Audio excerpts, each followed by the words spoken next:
Hello, everyone. This is Quillerin. I am finally getting the installment of Chapter 2 up today. I just wanted to say first off, I know I've had a month break. I had a lot of health issues and scares happen, and that's the very short story of that.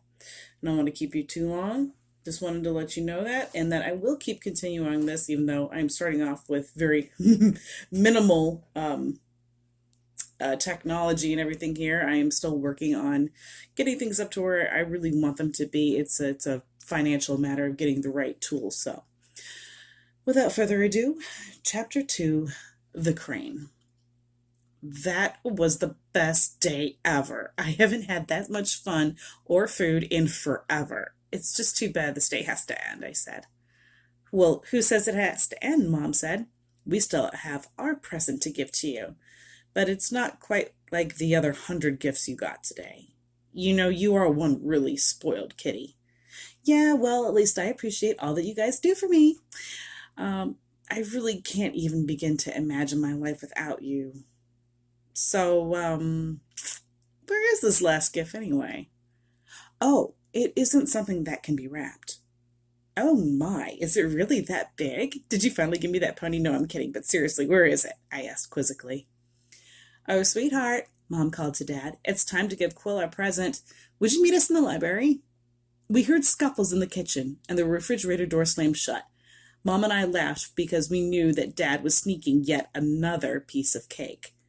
Further shuffles of his slippered feet across the wood floor were heard, and then his fuzzy white head poked out from around the corner. He had chocolate frosting smeared on his upper lip, and with a big toothy grin, he gave us a thumbs up sign. Mom and I started to laugh, and as soon as the gales of laughter finally subsided because it was a really funny sight, we decided that we would track down the massive hallway that led to the family library. We spent more time in there reading and talking than in the smaller room that was next door that contained a massive TV and sound system. You know, we might live out in the country, but Dad's position with the government paid really well, so our house had a tendency to kind of show it. And even as simple people, Mom and Dad have always dreamed of having a large colonial styled house out in the country. They always loved having people over and they loved to entertain and host and everything. And they always told me that a house isn't a house unless you have people to fill it. Now, as Mom and I sat in the library waiting for Dad, I sighed heavily and fell into the leather cushioned couch that stretched under the window. Night outside was quiet. The moonlight streaked through the window. If I hadn't been left alone long enough, I would have fallen asleep right then and there. Dad finally emerged at the door and sat down next to Mom. The couch on the side where Mom and Dad sat was L-shaped, and they both sat curled up in the corner together. In the center of the room was a large wooden table. Unlike most tables, this one didn't have any legs. It was more like a big decorated box with drawers for storage underneath. On top was our family crest. It was a crane, perched on a tree branch with a scroll in its mouth, and foliage from the tree cascaded around the crane in the shape of a shield. Quill, as you know, 21st birthdays are special, and not just because you can now drive without a parent or for other fun reasons too, but there's a really important thing that happens on your 21st birthday around here. You see, your father and I didn't exactly choose to live way out here in the country. We were forced to. Remember in Dad's letter when I told you that there was more to say about the story? Well, here's the rest of the story. When your birth parents died and you came into our custody, we were told by the government that we had to move out here. Well, because of you. But don't worry, okay? Because you did nothing wrong. You see, your father was an alien in these lands, and because of your strong resemblance to him, we were placed out here. Now, if you were to go into the city, you wouldn't find another person that looks like you. The government here is, well, stupid and racist and treats people unfairly. The city folks are demanded to keep their family lines untainted from this outside alien race. It's just the way that it's been for many, many years. See, out here in the country is where the all, let's call them air quotes, impure people were allowed to live.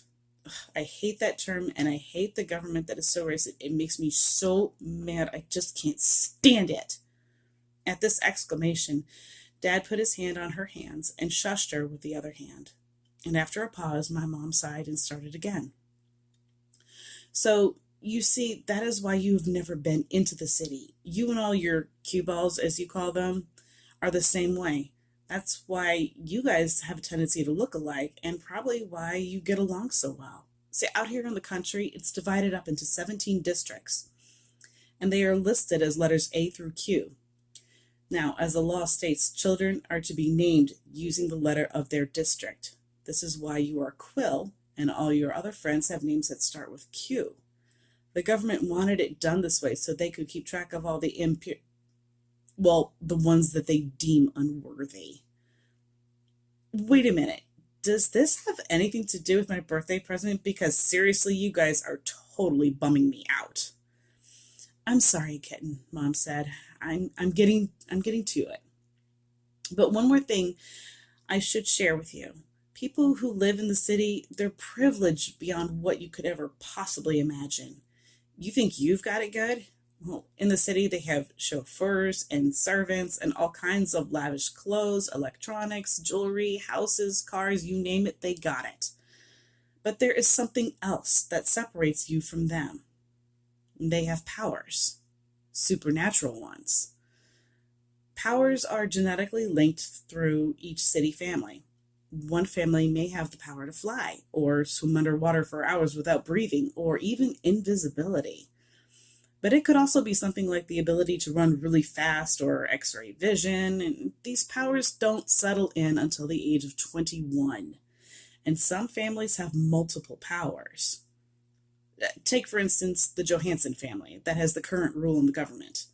They have 3 powers that are passed down. They are telekinetic, meaning they can move things with their minds, as well as the power of flight and invisibility. But I digress. The government isn't so cruel that they would deprive you of your power. See, your mother, who was a Gordon, lived with her family on the east side of the city, the side that's closest to us. So the Gordon family power isn't as great as the Johanssons, but if you are close to the higher powers, this power that you have or could obtain can become, well, very strong. So, my dear sweet kitten, on this day of your 21st birthday, I wish to bestow upon you the gift of discernment. Discernment. I pondered.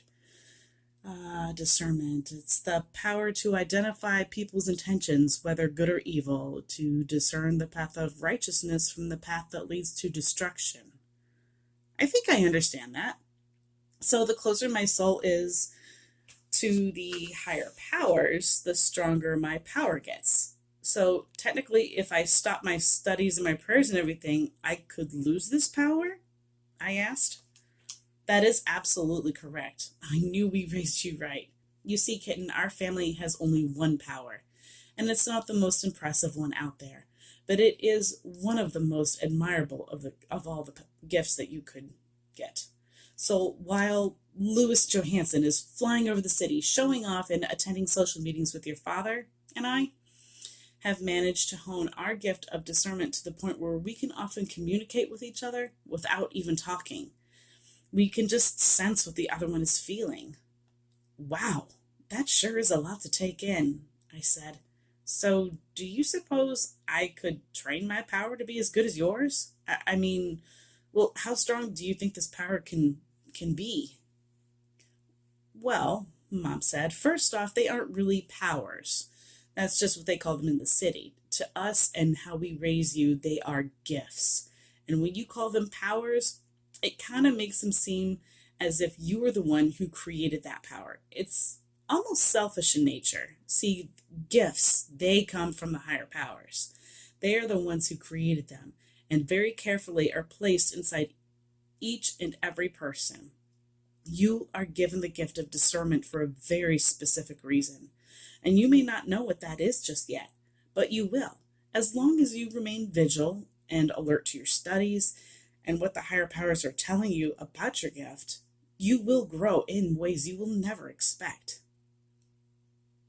Wow. I sat there stunned. This day, although fun and exciting, was really becoming exhaustive. So much new information to take in, and what exactly was I supposed to do with all of it? Oh well, I guess only the higher powers would know, and I just need to trust that they will tell me when the time is right. So I stretched out on the couch, yawned, and pulled myself up into a seating position. How will I know when the gift has officially, air quote, settled in? I just wonder if there's something different that I need to be doing during my study time to kind of help speed up the process.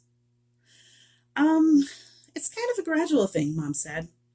When I first got the gift, I got goosebumps all up and down my arms, and your father's hair stood up on the back of his neck when he first felt it.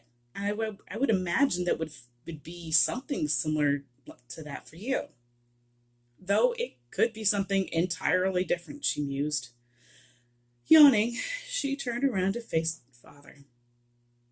He had his head stretched out on the back of the couch, mouth slightly opened, and gentle snores were coming out. Mom smiled, and taking his arm, woke him up and led him around the corner to the left and went upstairs to their private quarters. My room was on the main level. I stood up, yawned again, and began to walk out of the room. I got to the doorway, and I saw my shadow on the wall. I wasn't so sleepy that I didn't realize that a light had been left on in the library. So, going back in to turn the lamp by the L couch off, I looked over at the family crest on the table. At first, I thought my mind was playing tricks on me, so I blinked, rubbed my eyes, and looked again. The crane was gone. It was just a tree branch now with foliage. I rubbed the surface of the table and looked around as if I expected the crane to just be sitting somewhere.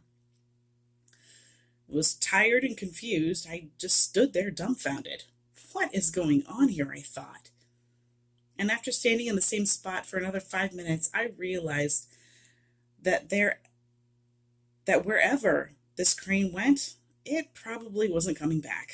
So I made a mental note to check it out further in the morning. I shuffled to the right and down the hallway to my room, which was on the left. Not bothering even to turn the light on, I stumbled across my mess of clothes and plopped down onto my bed, and I was immediately asleep. As I slept, I dreamt of the beach. I saw a massive blue expanse reaching as far as the eye could see, and gentle waves lapped the shore. The sun wasn't so bright that I stretched my head back and opened my arms wide to soak in the warmth. It was like a blanket of peace and love that was enveloping itself around me. It poured into every fiber of my being. I had never felt this relaxed or this happy before, at least not to this extreme.